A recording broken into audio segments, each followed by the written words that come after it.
नमस्कार, मैं पंडित संजय घिल्डियाल शास्त्री स्वागत करता हूं आपका एक और नई वीडियो में। आज बात करते हैं खाटू श्याम जी की पूजा के बारे में। खाटू श्याम जी कौन हैं, उनकी पूजा शास्त्र सम्मत है अथवा नहीं है, क्या शास्त्रों में कहीं खाटू श्याम जी का वर्णन आया है, उनकी पूजा का क्या विधान है, उनकी कैसे पूजा की जाती है और उनकी पूजा का विशेष जो दिन है वो कब मनाया जाता है, तो इस बारे में आज पूरा विस्तार से बात करते हैं। शास्त्र प्रमाणित बात। जो भी आप खाटू श्याम जी के भक्त हैं वो जय खाटू श्याम लिख करके या हारे का सहारा बाबा खाटू श्याम हमारा वो लिख करके कमेंट बॉक्स में ज़रूर लिखें। और जिसने भी सब्सक्राइब नहीं किया वो सब्सक्राइब करें, चैनल को शेयर करें। तो बात करते हैं खाटू श्याम जी की, वो कौन थे। कथा आती है महाभारत में। महाभारत में तो इसका विस्तार से वर्णन नहीं है, लेकिन स्कंद पुराण आदि में इनका वर्णन है कि भीम के पुत्र थे घटोत्कच और घटोत्कच के पुत्र थे बर्बरीक। महाभारत की कथा आपने सुनी होगी कि पांडवों में एक थे भीमसेन। तो भीम के पुत्र थे घटोत्कच और घटोत्कच के पुत्र थे बर्बरीक। तो कहते हैं कि ये इनके पिता ही जो है इन्होंने कभी भी उनको पांडवों के दर्शन नहीं कराए थे। तो ये जो बर्बरीक थे ये विजय मुनि नामक एक ब्राह्मण थे, संत थे, तो उनकी सेवा करते थे। और जो विजय मुनि थे वो माता के बहुत बड़े भक्त थे, माता के वो परम भक्त थे। तो वो माता की साधना करते और बर्बरीक जो है उन मुनि की सेवा करते। अब साधना करते करते करते करते जो है जो विजय मुनि जी थे तो वो सिद्ध हो गए। उन्होंने सिद्धि प्राप्ति कर ली, माता की सिद्धि प्राप्ति कर ली। कामाख्या देवी की में कहते हैं वो माता की साधना करते, उपासना करते थे। तो बर्बरीक उनकी सेवा भी करते और उनको देखते भी कि वो साधना कैसे करते हैं। तो वो भी माता की सेवा के बाद जो समय बच जाता उसमें वो माता की साधना बर्बरीक भी करने लगते। समय बीता गया तो एक बार कहते हैं कि विजय मुनि जी अपने जो है उस साधना से जब पूर्ण हुए तो वहाँ से चले गए। उन्होंने बहुत सारी मंत्र शक्तियाँ बर्बरीक को दी, अपने तपोबल से अस्त्र शस्त्र भी दिए और बर्बरीक ने अपनी साधना से ही माता की शक्ति भी प्राप्त कर ली। माता से उन्होंने बहुत अतुलनीय शक्ति प्राप्त कर ली, बहुत ज़्यादा शक्ति प्राप्त कर ली।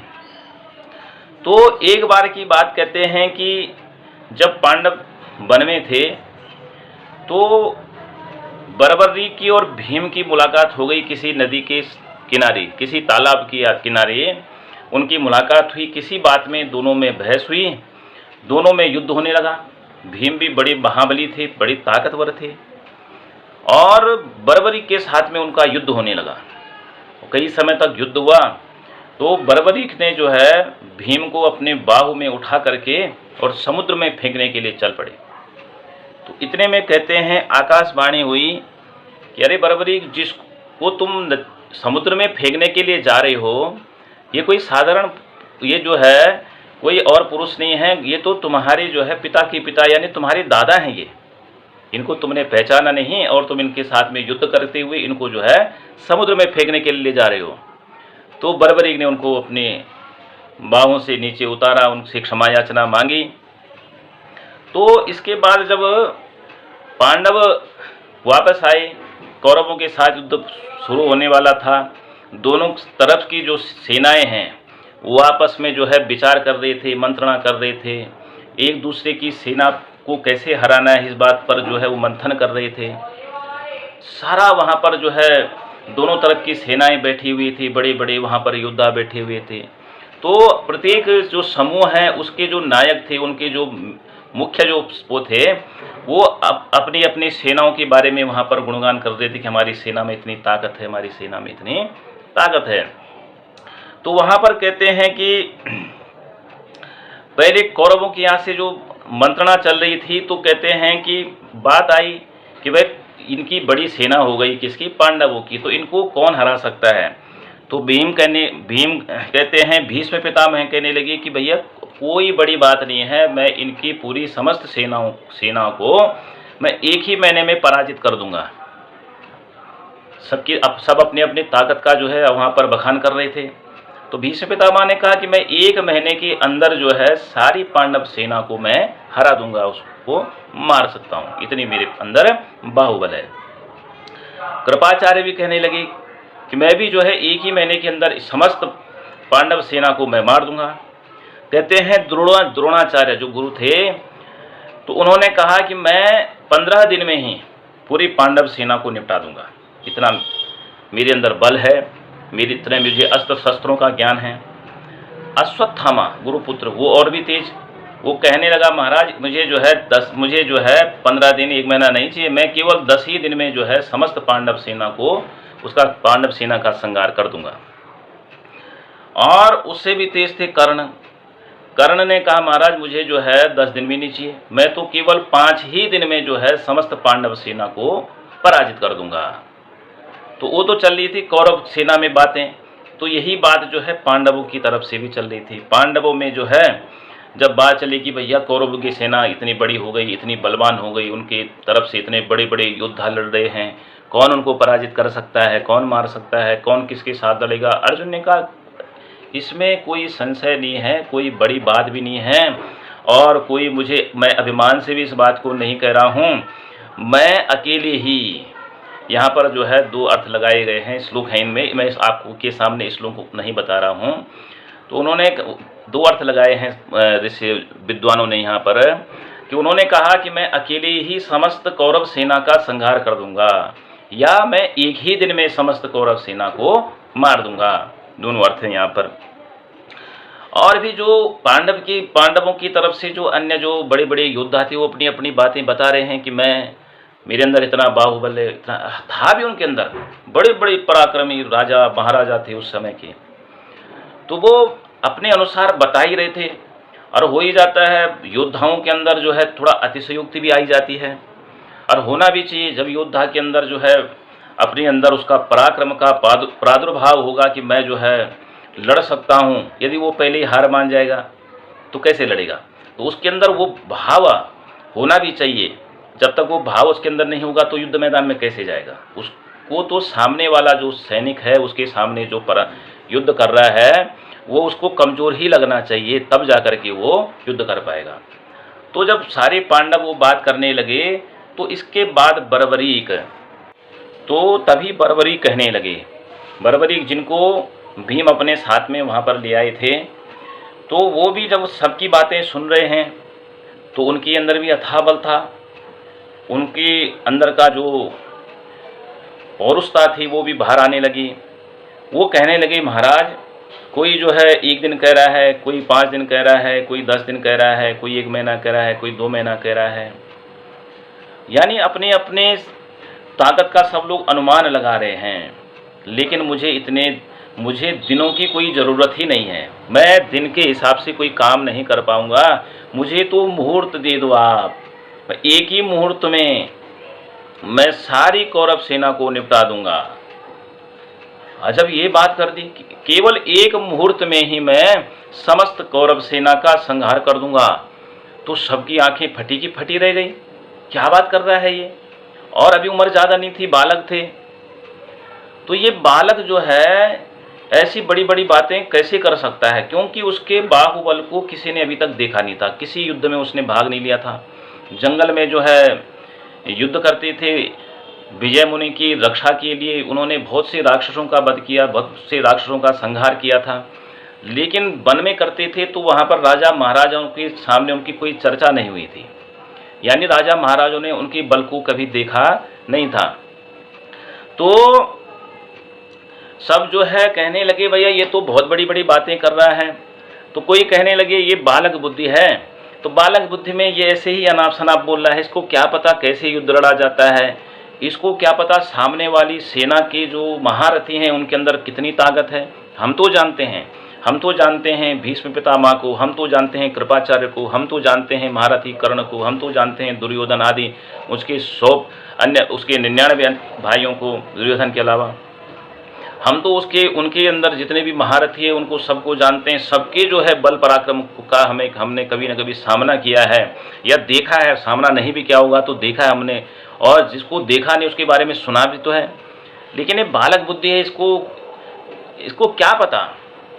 तो जब किसी के अंदर जो चीज़ है उसके बारे में तुम उसकी कमी निकाल दो तो उसके अंदर और गुस्सा आएगा। तो बरबरी कहने लगे, महाराज बोला ऐसी बात नहीं है, मैं तुम्हें जो है अभी बता देता हूं कि मेरे अंदर कितना बल है। तो बरबरीक ने क्या किया, कहते हैं कि एक बाण का जो अग्रभाग होता है, नुकीला भाग, उस पे जो है वो अलग से लगाया रहता है लोहे का अग्रभाग, जिससे जो है बाण अच्छे से बिध सके। तो उसको निकाल दिया बरबरीक ने अपने बाण के अग्रभाग को। उस पे भगवती की जो कृपा से उन्हें जो है भगवती की जब उन्होंने आराधना की थी तो भगवती ने उनको स्वयं जो है विजय मुनि के द्वारा जो है वो दिलवाया था सिंदूर भस्म आदि जो है रक्षा के लिए। तो उसी सिंदूर भस्म को उन्होंने उसके अग्रभाग पर लगाया, बाण के अग्रभाग पर, और उस बाण को जो है उस तीर को उन्होंने बड़ी जोर से जो है धनुष के द्वारा छोड़ा। जब तो छोड़ा तो वो कहते हैं कि समस्त जो है कौरव सेना की और पांडव सेना के ऊपर से जब गया तो वो उसके ऊपर सिंदूर और भस्म आदि लगा हुआ था, वो थोड़ा थोड़ा सबके ऊपर गिरने लगा, जिन जिन की मृत्यु जिस रूप में होनी है। जिसका गला कटना है तो उसके गले पे लग गया, जिसकी जंघा टूटनी थी, टूटने से जो है दुर्योधन की मृत्यु उनकी जंघा पे लग गया।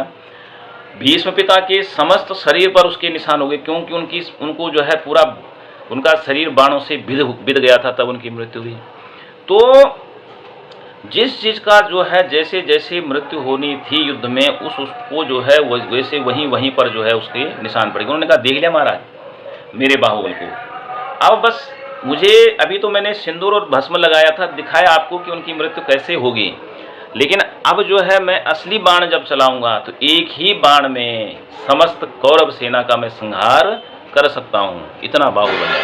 और उसी बाण को मैं आज्ञा दे दूंगा तो वही बाण जो है पांडवों के अंदर भी जितने जो है महारथी हैं उनकी भी मृत्यु हो सकती है इसी बाण के द्वारा। तो सब देखने लगे, भाई ये तो कोई दिव्य पुरुष है, ये तो जो है कोई असाधारण व्यक्तित्व है, इसके अंदर कोई जो है असाधारण शक्ति है इसके अंदर। तो इतने में क्या कहते हैं कि जो है भगवान कृष्ण ने जो है अपने चक्र से उसका गला काट दिया, बर्बरीक जी का गला काट दिया। और जब बर्बरीक का गला काट दिया तो हाहाकार मच गया। भीम आदि जो है पांडव कहने लगे महाराज जो है इसने बिगाड़ा क्या, इसने तो बताया कि भैया मैं भी तुम्हारे साथ हूँ और तुम्हारे साथ से युद्ध करूँगा, इसने बिगाड़ा क्या। भले इसने बड़ी बड़ी बातें करी और हो सकता है इसके अंदर इतना बाहुबल न भी हो तो भी इसने कोई गलत बात तो नहीं करी, तो आपने इसका गला क्यों काट दिया। और सब जो है जितने बड़े बड़े महारथी थे सब भगवान कृष्ण को कहने लगे महाराज की गलती क्या थी, बताओ तो सही आप। तो भगवान कृष्ण ने अभी कुछ बोला ही नहीं था, इतने में कहते हैं वहाँ पर 14 देवियाँ प्रकट हो गई, 14 भगवती के स्वरूप प्रकट हो गए। कहते हैं सिद्धांबिका, तारा, चर्चिका, चंडिका, भूतांबिका, इस प्रकार से वहाँ पर जो है 14 जो है माता के स्वरूप जो है पैदा हो गए, प्रकट हो गए। और जब वो प्रकट हुए तो वो कहने लगे कि इसमें जो है कृष्ण की कोई गलती नहीं है, ये तो होना ही था। उन्होंने कहा महाराज हे भगवती क्यों होना था, तो भगवती कहने लगी कि ये जो है ये पूर्व समय में जो है सूर्यवर्चा नामक यक्ष था। ये जो बर्बरीक हैं ये सूर्यवर्चा नामक एक यक्ष थे और उस समय भी इनके अंदर बहुत बड़ी ताकत थी, बहुत विशाल ताकत थी। 84 करोड़ यक्षों के ये नायक थे, माने उनके राजा थे। ये 84 करोड़ यक्षों के नायक थे, इतनी ताकत थी इनके अंदर। और एक बार की बात कहते हैं कि पृथ्वी पर जब बहुत सारे राक्षस पैदा हो गए तो देवता लोग ब्रह्मदेव के पास गए, ब्रह्मा जी के पास गए, महाराज राक्षसों को मारने के लिए कोई यत्न करो। ब्रह्मा जी और देवता मिलकर के भगवान विष्णु के धाम में पहुंचे बैकुंठ में, और भगवान विष्णु से सारी बात बताई कि संसार में बहुत से राक्षस पैदा हो गए हैं तो उनको मारने के लिए आप चलिए। तो कहते हैं भगवान ब्रह्मा जी, विष्णु और अन्य देवी देवता जो है, अन्य देवता सब जो है आने लगे। तो कहते हैं कि सूर्यवर्चा नामक यक्ष था, उसकी नज़र पड़ गई किस पे? देवताओं पे। साथ में ब्रह्मा जी भी थे, साथ में विष्णु भगवान भी थे। कहा महाराज कहाँ जा रहे हो? उन्होंने कहा पृथ्वी पर बहुत सारे राक्षस पैदा हो गए हैं, उनका वध करने के लिए जा रहे हैं। अरे महाराज बोला आप क्यों जा रहे हो? आप तो देवता हो, अपने अपने जो है जगह जाइए, भगवान ब्रह्मा विष्णु को क्यों परेशान कर रहे हो? मैं जाता हूँ, और मेरे अंदर इतना बड़ा बाहुबल है कि मैं समस्त पृथ्वी से राक्षसों का जो है आतंक मिटा दूंगा, समस्त राक्षसों का मैं वध कर दूंगा। और जब ये बात जो है ब्रह्मा जी ने सुनी, ब्रह्मा जी क्रोधित हो गए कि एक तो जो है बिना मांगे ये सलाह दे रहा है, दूसरा अपने से बड़ों के बीच में जो बोल रहा है। तो ब्रह्मा जी ने श्राप दे दिया कि तुम्हें जो है अपने बल का अभिमान आया है, तो मैं तुम्हें श्राप देता हूँ कि श्री कृष्ण के द्वारा तुम्हारा नाश किया जाएगा, यानी तुम्हारी जो है बल का नाश किया जाएगा। तो अब जो है बर्बरीक जो है वो जो पिछले जन्म में सूर्यवर्चा थी, सूर्यवर्चा कहने लगी महाराज मैंने गलती क्या की? मैंने तो आपकी मदद करने की सोची कि आप जा रहे हैं तो मैं ही जो है आतंक को मिटा दूंगा, मैं ही जो है पृथ्वी से जो है असुरों का नाश कर दूंगा। तो मैंने गलती क्या की? वो नारायण जी के पास गए। भगवान नारायण ने कहा कोई बात नहीं, इन्होंने श्राप दे दिया है, लेकिन तुम्हारा जो मस्तक होगा, जब श्री कृष्ण के रूप में मैं तुम्हारी गर्दन काट दूंगा तो मस्तक ही तुम्हारा देवी के समान पूजनीय हो जाएगा, तुम जो है देवतुल्य माने जाओगे, देवताओं के स्वरूप में तुम्हारी पूजा होगी।